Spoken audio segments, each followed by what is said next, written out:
A lot of people go to City Hall in New Orleans to address a problem they're having, only to find out when they get there, they have to deal with another problem, where to park. Yeah, it turns out that if you're disabled, you don't stand a chance of getting a handicapped spot. Kim Holden has part one of a Fox 8 investigation, Stealing Spaces.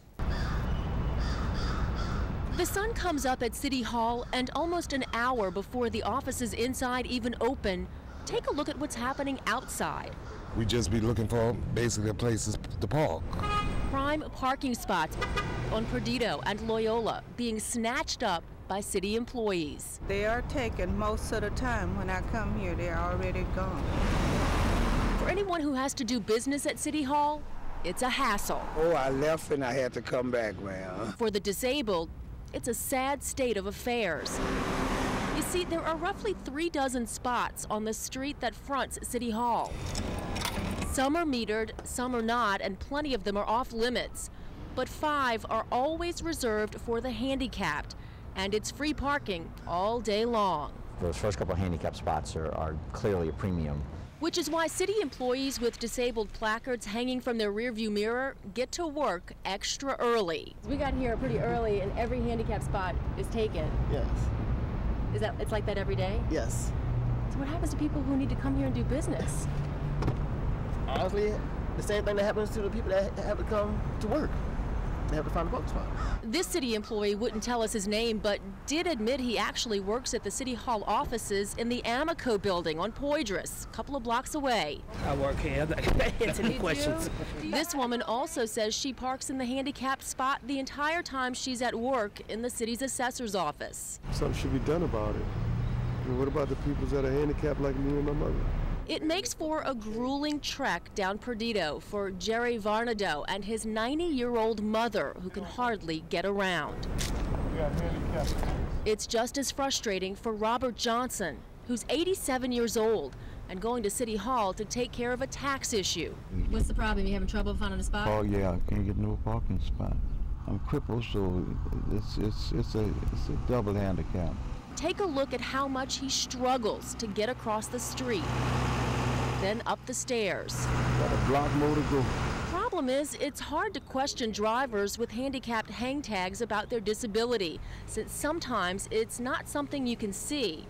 The city's public works director says it's also not something his officers enforce. You know, we don't check the person coming out of the vehicle to make sure that they're handicapped, and we're not usually there anyway. We just see the vehicle. But there are laws governing who gets disabled parking permits and how they're used.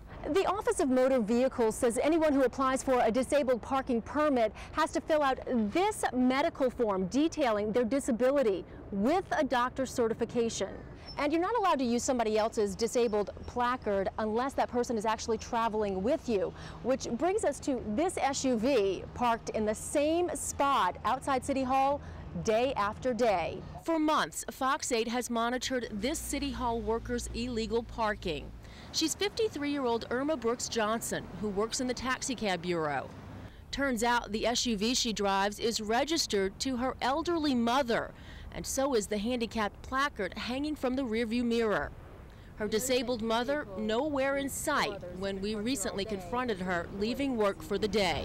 Are you the person who's disabled? No, I brought my mother to the hospital on this morning and then came back and parked it. This was open, so I used it. Okay, well, we've noticed like over the last few months that you use it almost every day. So she has appointments. Remember, she parked there for free for months. Is that a problem? Well, apparently it is, according to the state. It's a problem if you're not transporting the person to the place where you're parking.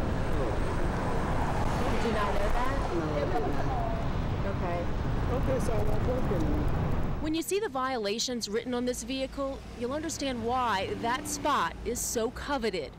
According to records we obtained from the city's parking division, the GMC Yukon Johnson drives was ticketed a dozen times last year around City Hall for things like parking in a freight zone, an expired meter, and parking in a no-stopping zone.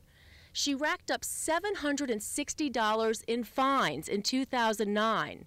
This year, since she's been parking in a handicapped spot, not a penny. It's wrong. It's really wrong. I mean, we do have elderly people that come to City Hall, and just a problem parking. Yeah, I made 3 or 4 loops around trying to find a handicap parker. Well, now you know who's parked in them. Right. And what are you going to do about it? Or should I ask the mayor, what is he going to do about it? Right now, city officials say nothing. For the able-bodied and the disabled alike, the hunt for a primo parking spot will have to continue.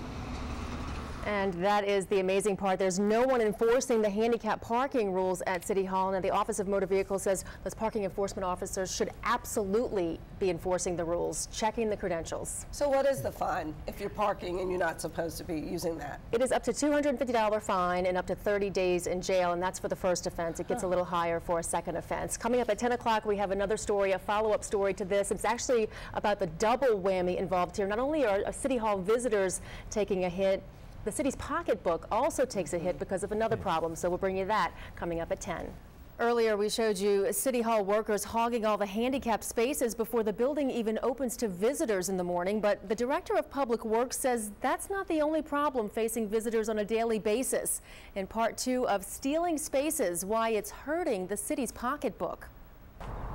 Parking crackdowns have been all over the news lately, from the hundreds who got ticketed at the Crescent City Classic for parking on the neutral ground. The amount of money that they've put into the community, it's a $75 ticket is absolutely ridiculous. To the new weekend parking meter enforcement. On Saturdays, digging a little deep, ain't it? But you don't have to go past the street in front of City Hall to get a real picture of a parking nightmare. There are a few dozen spaces available for employees and visitors alike. Finding a spot isn't easy. I'm here early, basically just to find me a good spot to park where I wouldn't have to park too far. On most days at 7 a.m., city workers in marked and unmarked vehicles snag not only the handicapped spots, but the metered spots. In this case, along Loyola. And unlike most drivers, don't have to pay to park. City workers with decals on their windshield are allowed to park there for free, up to 4 hours. City vehicles are allowed to park for free all day long. It's hard for us to get a spot, and I feel it's not right. The city's Public Works Director, Robert Mendoza, admits it's a problem. He's hoping the new administration brings back an old policy that didn't allow city vehicles to park around the perimeter of City Hall, which would guarantee spaces for visitors. It's about time to sort of reinstate that policy, which back when that was in effect, at least it cleared a certain number of spaces every day, and created more turnover in those spaces because you didn't have city vehicles in them. I mean, all those guys with those public things parking there, they shouldn't be parking there either. Go park in the lot around here. But people that need to be parking at need to come here and take care of the taxes or something. Right now, city employees are offered free parking under the Claiborne overpass, which is 3 blocks away. Only certain staffers can use the garage next to City Hall. The real hit, though, for letting city vehicles snag the metered spot comes to the city's pocketbook. And you're not making money on some of these meters. Yeah, I mean, some of these meters make very little revenue for the city at all because of the fact that they, we end up with city vehicles in front of them all the time. And with City Hall now closed on Fridays, it's another day the meters aren't making money, which could explain extended meter hours and higher fees citywide. One more burden for New Orleans drivers. Robert Mendoza says city vehicles were allowed to park around the perimeter of City Hall after Katrina, and now it's turned into a permanent thing, which again, he hopes will change with the new administration.